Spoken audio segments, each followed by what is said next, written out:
mbokki internet yi ñu leen di nuyu nu ñu ko baaxoo ci seen chronique bu mardi bu jot ñu ngi leen di nuyu ci ni ngeen di ànd ak ñun saa su ne di leen gërëm itam di leen sant tolluwaay réew mi ak dund askan wi li ci ne moo war ku ne ci ñun ñu di ko wax moo xam njàmbat lay doon moo xam it soññee lay doon waaye li wér te wóor moom moo di nii actunet.net waxtaan wu ñu ci def dañuy mën a jàpp rek ni dëgg rek mooy dëgg te it ay soññee dong lay doon ay soññee rek président de la république ngir lépp lu ñu jàpp ne mën naa ayibal nekk nu askan wi ñu ciy dégg ñu leen di jubbanti askan wi itam mën na xëppi seen bët xam-xammee ràññee bu baax ana fan la ñuy dugal seen loxo seen chronique gi tey nag dinañ ci waxtaanee 1100 sénégalais ya ñu bëgg a jëlee Allemagne delloo si leen fii ci biir réew mi dinañu waxtaanee wàllu inondation yi liggéey bi nga xamante ni ñu ngi ko ciy def waaye itam Kër Momar Sarr 3 milliards ya ca dem faaw ñu leerlu ko révocation bu Khalifa Sall dinañ ci wax ndax dafa doon mbir mu doy waar mbir moo nga xamante ni am na ñu bari soo waxee dañ naan du Khalifa Sall rek dëgg la ni du Khalifa Sall rek la ñu révoqué mais président yi fi jaar yépp diir bi Sénégal amee indépendance ak léegi ku ci nekk am nga woy woo nga xamante ni ci wàllu wi du fay ba mukk Léopold Sédar Senghor ak président Lamine Gueye la woon Abdou Diouf ak Kora Fall yàggul dara ndax jamono jooju Kora dafa amoon dualité bu am entre moom ak Mbaye Jacques Diop na ko yàlla yërëm à Rufisque ci jamono yooyu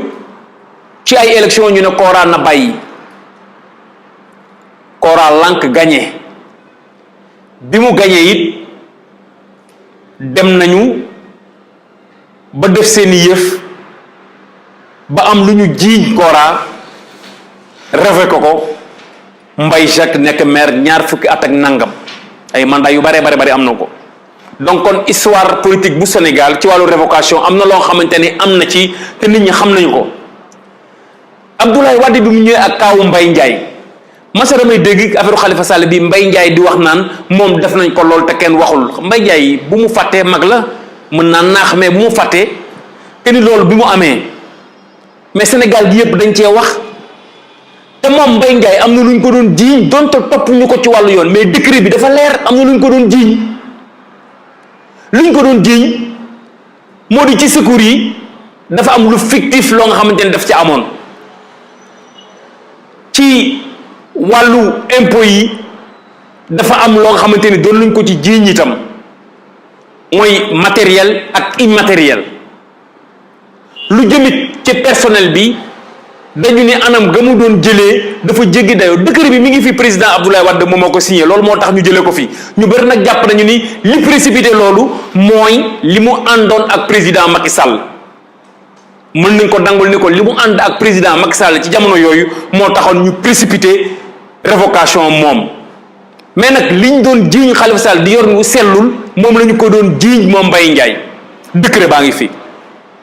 décret boobu bi ngeen ko liiree li ñu doon jiiñ Khalifa Sall ci yor bu sellul moom la Abdoulaye Wade doon jiiñ Mbaye Ndiaye xanaa kay Khalifa dañ kaa topp tam Mbaye Ndiaye kenn topp ko loolu bëgg naa ko fàttalil nit ñi bàyyi ci xel bu baax a baax kon révocation du guléet Khalifa mooy 4e maire boo nga xamante ni révoqué nañu ko ci histoire politique bu Sénégal il faut nit ñi xam ko ñaara mën a am soit mbir mi day doon mbiri politique ba faw wala boog itam mu doon mbir moo nga xamante ni mbiru yoon la lu mu ci mënti doon ñi ànd ak président Macky Sall jàpp nañu ne mbir yoon la waaye ñi ànd ak Khalifa Sall dañu ne mbiru politique la ba fan nag lañ jëm ak Khalifa Sall mooy tekki ndombal tànk député am lu leer laa leen wax foofu lañ jëm ak Khalifa Sall amul sax laam-laamee xam nga fi ñu jëm ak Khalifa Sall mooy tekki ndombal tànku Khalifa député bu Khalifa Sall mu bañ a doonatee dara ci biir réew mi, des ca kaso ba te loolu nag bu amee ñi ànd Khalifa Sall nañu xippi seen bët di xool ñi ànd ak Khalifa Sall nañu xippi seen bët di xool ndax en 2008 bi coowal président Macky Sall jógee ñu ci bari dañu guuxal président Abdoulaye Wade daas fanaan na di ko xaar loolu moo tax le 23 juin mu demee ni mu demee le 27 juin mu demee ni mu demee le 29 juin itam mu demee ni mu demee kon mois de juin boobu ñu bëri ci jàpp le 23 rek du le 23 rek de le 27 juin ci coupure courant yu métti ya plan tàkkal ci la ñu tojee ay agence Senelec yu bare le 29 aussi tamit kazalika naka noonu pëne yu bëri lakk nañu leen circulation bi kenn xamul nu mu demee woon am na ci ay oto yoo xamante ne sax lakk nañu leen loolu li ko gëndoon a tax mbir mi gëllawle moo di président Macky Sall mii tey moom la ñu doon jàppale donc bukki ba mattoon Abdoulaye Wade en 2011 7 ans après mi ngi waaj a matt président Macky Sall bukki ba mattoon Abdoulaye Wade en 2011 7 ans après mi ngi waaj a matt président Macky Sall nañ ko waxoon naa ko te dinaa ko waxat dafa am ci wàllu communication ay erreur yoo nga xamante ni dafay am te entourage du président xawma lan moo tax erreur de communication yooyu duñu ko déceler wala boog itam dañ leen di mettre devant le fait accompli lu mu ci mënti doon war nañu mën a xam lan moo tax erreur yi am en un temps record président def ci ñett te ñi entourage am xamuñu ko wala boog itam dañu topp euphorie bi rek topp mumbaay bi ba fàtte ni dañu war a jubbanti kilifa réew mi ci façon bi muy doxalee ci façon bi muy waxee parrainage ñu ngi koy wax dëgg la mais lii le candidat président Macky Sall def du ma ni président Macky Sall le candidat bu Benno Bokk Yaakaar nekk njiitu parti APR man de bi ma ko gisee j'avais comme l'impression que ni Kanda Bongo man dafa dekki nañ waxante dëgg il est le président d'une coalition chef d'un parti de surcroît président d'une république bu mel ni Sénégal dafa am ay mag ñu baax ñu fi tëdd dafa am lu baax lu ñu jàngal dafa am yu yiw ak ay teggin yoo nga xamante ni dañu ko mooñaale ñun kon am na lu war nañu ko mën a jomba def parce que ci jamono yi muy yàggaayu moom candidat bu Benno Bokk Yaakaar nekk njiitu parti bii di APR ci jamono yu muy yàggaayu am na ci jamono yoo xamante ni ndox mi nangu ay nit ñu ndox mi nangu seen kër am na ci jamono yoo nga xamante ne nit ñi tool yi dañoo maral ba kenn xamul nu mu demee tey taw na mais am na ci ñoo xamante ni seeni dugub mënuñu ko récupérer seen gerte moom kenn waxalu ko ngooñ dong la ñu am du ñu am gerte loolu nga war na toog xool ban culture bu gën a gaaw moom nga ko war a mën a remplacer moo gën nga yàggaayu dafa am loo nga xamante ni même boo ko mënee waruloo ko def même soo ko mënee waruloo ko def encore une fois président de la République li ñu la wax nga bàyyi ci xel jubluwuñ ci lu dul soññi la ba nga xamante ni dafa am loo waxoon ci réew mi la patrie avant le parti gérer autrement gestion sobre et vertueuse ni yooyu ay baat la yoo xamante ni mi ngi résonné ci suñuy nopp ba tey mi ngi résonné ci suñuy nopp ba tey ñu ne woon alhamdulillahi rabbil alamin beneen Sénégal la ñuy gis mais ba fii déggaguloo jarabot xam naa ne sa waa ji dina ma bindati ni ma yow li ngay wax jarabot bari na ahankay bari na dinaa ko wax parce que socialiste yi 40 ans dégguñu jarabot Abdoulaye Wade 12 ans déggul jarabot Macky Sall bi mu ñëwee gars yi ni gonga yàlla mën naa def Sénégal bi amee indépendance ak léegi moom boppam dinañ président buy dégg jarabot dinañ ko am déggul dara xaala wala kasiran déggagu ko mën naa am nag ci 1 an yi des fii ak ñu yegg 2019 mën naa am mu dégg ko mu doon gënal ci moom te sax président Dublin 3 bu ñu nee yow yaa joxe ndigal ngir sénégalais yi ñu jëlee leen Allemagne indi leen dina ma jaaxal parce que foofu il faut ñu leer ko c'est vrai que ni chancelière bi ñëw na fi wax nga mais wax ji leerul nam ni nit ñi bëggoon mu leerul mooy sénégalais yi dinañ leen indi wala duñ leen indi loolu moo doon wax ju leer ji mais li nga ci wax yëpp wàllu immigration nangam dégg nañu ko mais wax ju leer ji moo di 1100 sénégalais yi nekk ci camp bi foofu toog fa di xaar ñu delloo si leen parce que ils étaient au nombre de 1500 3000 la ñu woon au départ 3000 yoo xamante ni recensé woon nañu leen parce que recensement bi sax ñoom ñoo ko def parce que ñoom ñoo doon def ay demande d'asile bi ñu defee demande d'asile ñu nekkoon au nombre de 3000 ñu gis ne dafa bari ñuy jéem a laaj confirmation ndagam Sénégal nangam ak nangam d'après information yi nga xamante ne am nañu ko ña fa nekk teewal fa Sénégal ñoom ñoo ni Sénégal réew la boo xamante ni réewum jàmm la lu wokkul dërëm wokkul kenn bi coow li jibee am na ci Sénégal yu bari yoo nga xamante ne daw nañu dugg ci yeneen réew yu Europe yi 1500 ñoo fa des 1100 yi ñoo nekk ci camp yi am na ci ñeneen ñoo xamante ni kenn waxagu leen dara ña nga nekk ñoom ak seeni borom kër foofu nañu déglu ñii. fii moom sénégalais yi moom instant bi moom amuñu fi benn valeur liggéey ñu dagg nañ arrêté nañ ñi doon liggéey arrêté nañ leen boo jàngee war a def house building mooy formation dagg nañ ko xam nga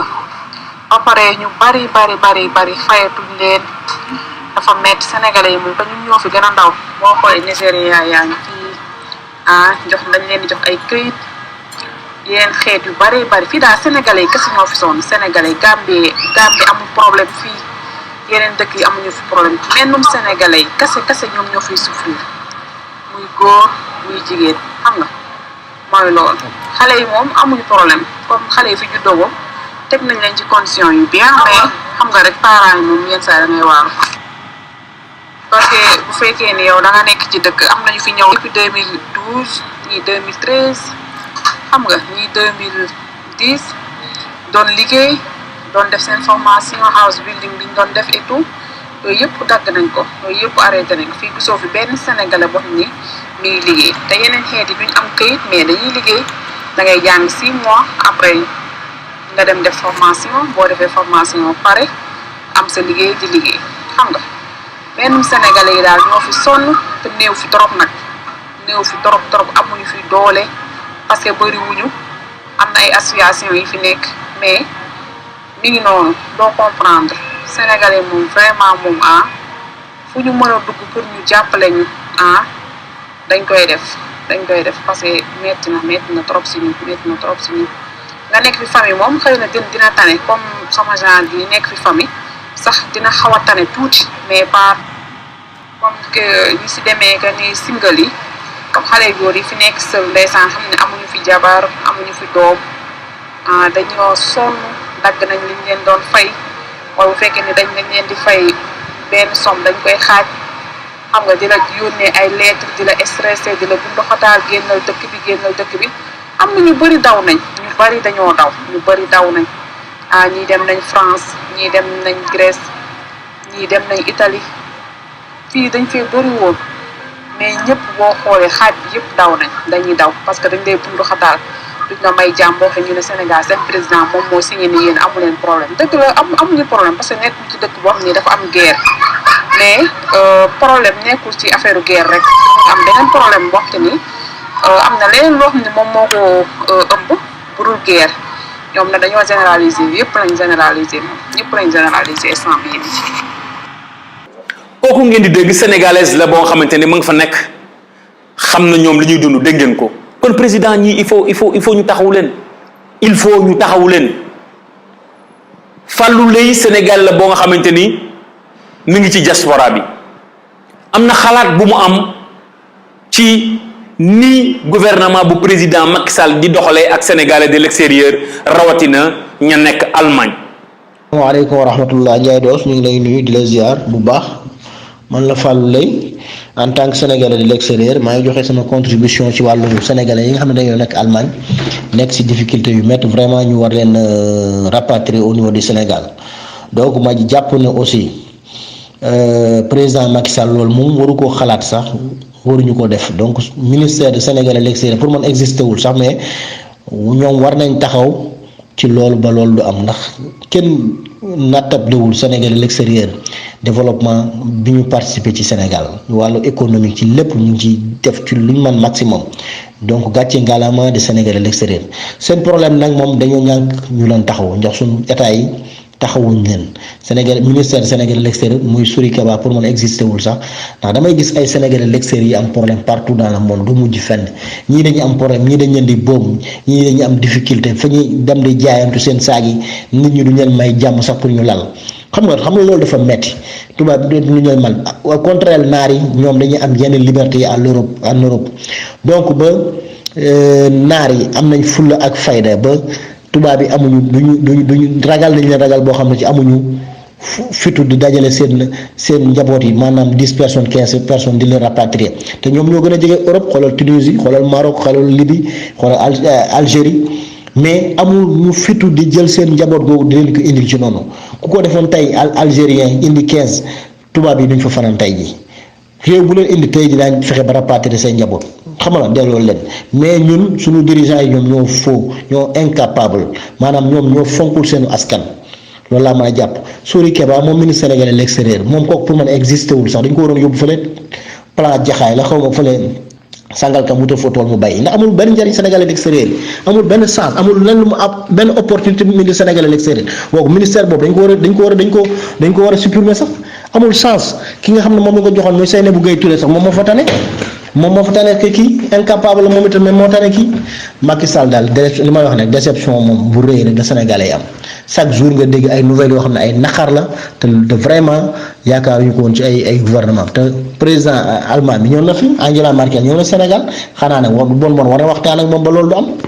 ba loolu moom bañ génne ko ba loolu du war a am rapatrier ay sénégalais jëlee leen Allemagne indi leen Sénégal donc ñoom ban chance la ñu amal kon ban chance la ñu amal pour wane ne tubaab yi dañu respecté wul ñàkk respect bi nag mooy ndax suñu état yi ci boppam dañu leen respecté wul suñu dirigeants yi ci boppam ñoom la tubaab yi respecté wul moo tax ñun du ñu respecté loolu daal laa amoon loo xam ne daa ko joxe sama contribution di ñaanal sénégalais yi fu ñu mën a nekk ñu am jàmm ak xéwal vraiment sonn boo xam ne si te amuñu taxaw waaw. kon Fallou wax na wax ji faaw ñu xoolaat doxalin wi méngale ko gis-gis yi ngir sénégalais bi ne ci biti réew mën di dégg jàmm parce que sénégalais yi bu ñu leen waajul delloosi ñu ngi leen di rey Brésil ñu ngi leen di rey Italie France ñu ngi leen di bundu xataal yeneen i réew yu mel ni Argentine ñu ngi leen di téye ko parce que sénégalais ñu ngi nekk un peu partout dans le monde même États-Unis sénégalais ñu ngi leen di bundu xataal di leen c'est-à-dire loolu il faut ñu xool ci il faut ñu xool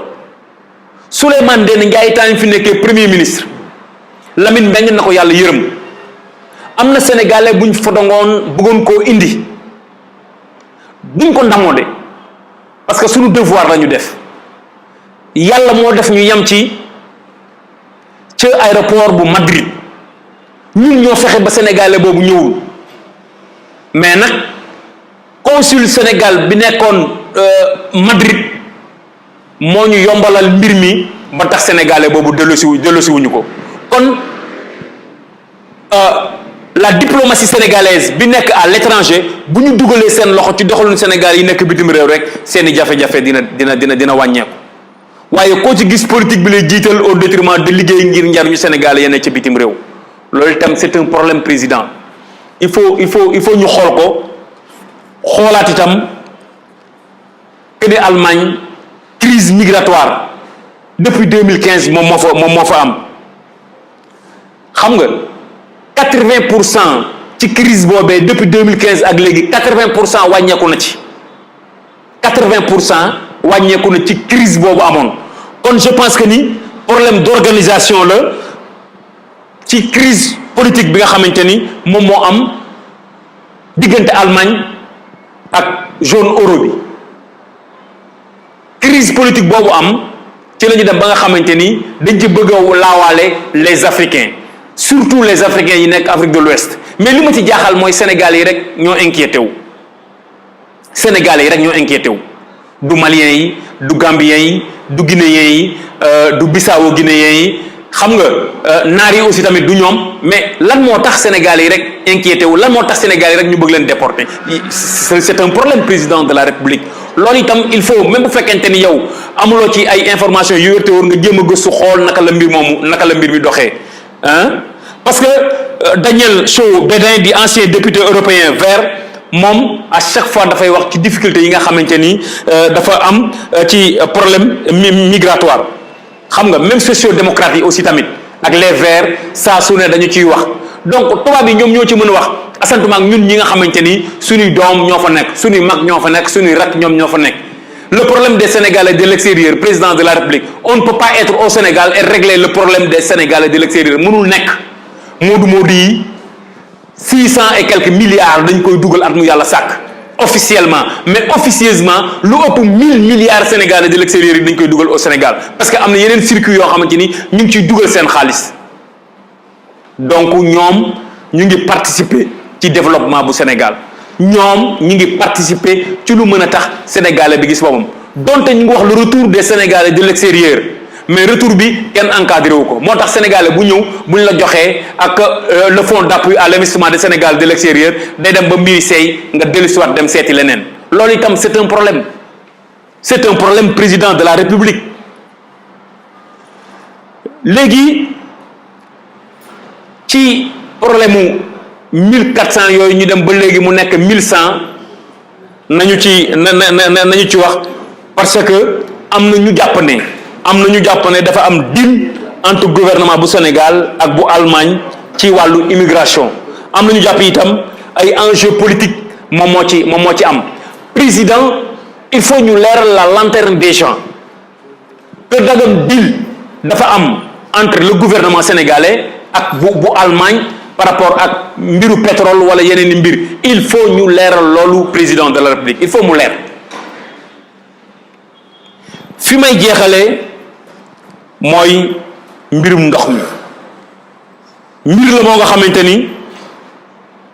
at mu yàlla sàkk Sénégal dañ ci am ay jafe-jafe xam nga ci 5 ans yi mujj lu toll ci 300 milliards dugal nañu ko ci tabax ay caniveau mais caniveau yooyu tabax nañ ko mais amul entretien suuf si dafa fees dell ci caniveau yooyu loolu moo tax bi mu wiccalee Ndakaaru rek kër yu ci bari dañoo taa moonte de lu toll ci 300 milliards dugal nañ ko pour xeex wàllu inondation ci banlieue bi waxuma Dakar rek de mais ci banlieue bi la grande banlieue et la très lointaine banlieue 300 milliards dugal nañ ko foofu mais problème suivi ak problème entretien mu mel na ñun dañoo jël suñu milliards suul ko ci suuf rek après wëlbatiku wax ni président dafa war a am 2e mandat loolu moom moo tax kenn xamul naka la mbir mi di doxa dale y a un problème qui se pose président de la République problème suivi bu dee am na il faut ñu jéem ko seetaat problème suivi bu dee am na il faut ñu jéem a xool naka la ñu war a mën a def ba les responsables xam nga ñu jéem leen a convoquer laaj leen wala ñu ubbi ab enquête pour situer les responsabilités par rapport ak infrastructure yooyu ñu taxawal pour affaire inondation yi muy assainissement yoo xamante ni defar nañu ko mais problème entretien moo tax caniveau yëpp dafa fees dell ak suuf. usine bu Kër Momar Sarr 3 280 kilomètres diggante Pire ak Kell 270 milliards def nañ ko ci 270 milliards def nañ ko ci impact yi ñu ngi toll ci 1700 mais ñi ñu dàmp mooy 1200 impacté rek la ñu dàmp koppar yi ñu leen dàmpee mi ngi toll ci 14 milliards président 500 impacté yi des lan la ñuy xaar ci dàmp leen 500 impacté yi des lan la ñuy xaar ci dàmp leen encore une fois lii ay soññee la ay soññee dong président de la République jaa ngeen jëf